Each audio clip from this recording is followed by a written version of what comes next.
happening. And yet you're always kind of right at the edge of, I wish you'd stop paying attention to me.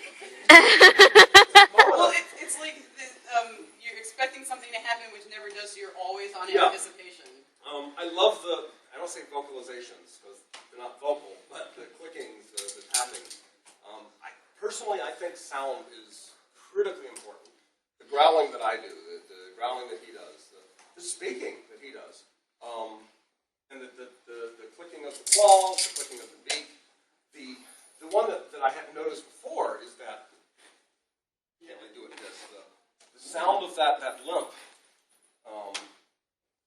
might not work as well if you were in like an outdoor grassed area, but still, even actually the jingling of I can't tell if that's the bones or the headdress. Oh, okay. But all of that just adds to the feel. And I think your comment that it really kind of just unsettles you. It unsettles you. And the best is, anyone else want to volunteer? Different people coming up. Or if not, we can keep the two here. Oh, we got, sure, the costume and the non-costume. Well, the costume and the lesser costume. How about that? And I want those two to work together. The raven and the demon beast thing. Typically, when you talk about sound, I won't carry a staff as a prop as much as I will carry a hard wooden object or something to hit something with. I'll always know the surroundings before you. If you're working in a place, you know what you can and cannot do around someone. You know where they're at. You have to have good vision. You'll sit there, and although I wouldn't do it with this thing, too pretty. There's always something around you, something that you can just, when you come up to them, you get them visually. And even if you don't vocalize, you don't have to waste your voice on it. You can come up and just hit something. Waste your voice? Ah, never. After 6 hours? I've done that for 6 hours. But I mean, you could bash something right beside them. That startle effect will work on anybody. It's not the only thing that gets me.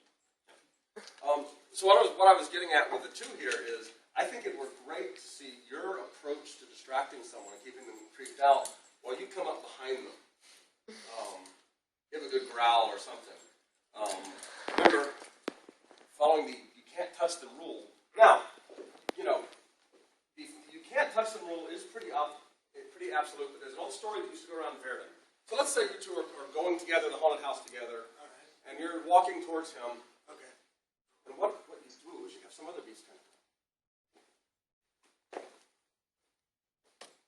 And then he looks next to him and realizes his girlfriend-boyfriend is not there. Yep. So that's one where I've seen some people talk about, basically just no one's going to complain about tapping someone on the shoulder. You just got to do it really quietly. Some people will still scream. You've kind of got to judge it and figure out, okay, that one is comfortable, that one isn't. So the one that's comfortable, you kind of distract.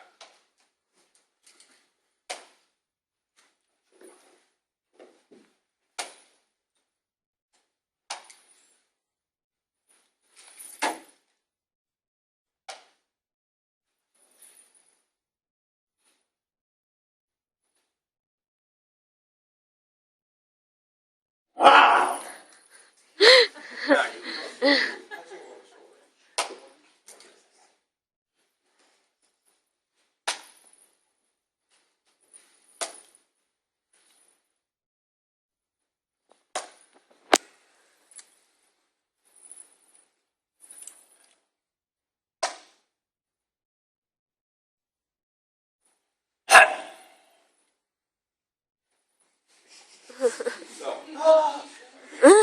Sorry, delayed reaction.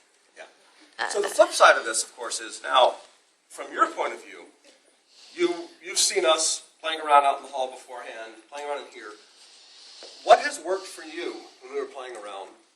Now, admittedly, this audience is a little trickier because you've spent, you know what's coming, and you've spent at least 2 days now watching various things walking around the hall. There's unlikely that any of us here are going to actually startle you with what we are. She's probably the closest just because it's so different than what else you see here. And then that's a good thing. But it's very hard to startle to this audience in general. But like the two that were up here now, the two that were up here previous, as we were approaching, what worked? So you mentioned that just the general approach of her kind of kept you creeped out a little bit. I thought the body posture of that, all of them, like there's a difference between the friendly postures that you see a lot of them having and that aggressive posture, like almost animalistic. Yep. Yeah, and again, he's down There in you it. go. And it's a tricky posture because if you look like this, you're slouched. You got to kind of keep that Points. you got to keep the shoulders pulled back, but the body forward. And like I said, I always work with the staff, so it's kind of especially good then because you kind of have the staff up. I think what would really work with the Raven character is if you're going into a room and you're standing with your facing the corner, and then people walk up to you, and then you kind of turn around to them and start reacting to the noises that they're making, like you know where they are, and stalking them and stuff like that. That would be really good, I think. Actually, another good. See how well you were crouched on the chair before. How well can you hold completely motionless? So, I mean, this is something, if people can pull it off well, you see this and you think statue. You think something that is not actually going to move. And you get up and you expect it really closely. Now, I would probably jump into motion, but I don't know if that character would work. It is a great way to freak people out, though. You know, you're standing there, and these are a little harder to convince someone it's not a person. That, I think if I saw that, I'm not sure I would immediately associate it with being a person.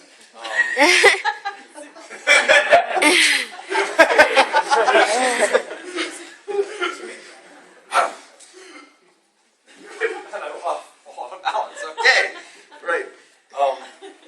Okay, let's see. More volunteers.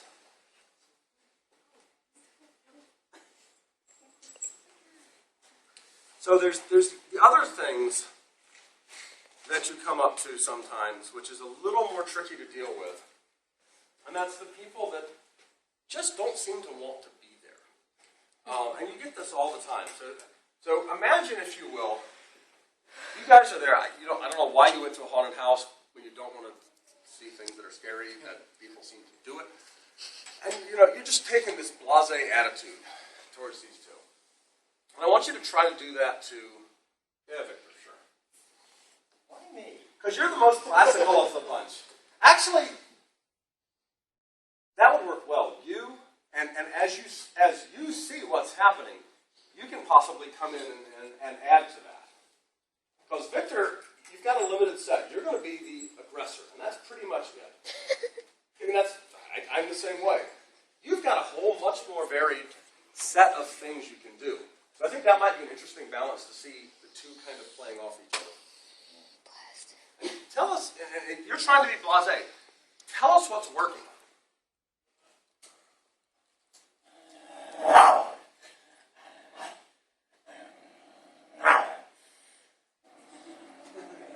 Kill them both. This one first. This one. This one. The way he raises his voice. And actually, you did something great. So approach him again. What you did, you put her wings up, and she was kind of trapped right there. She could back out. She wasn't really trapped. But the only way she could back out would be to back out.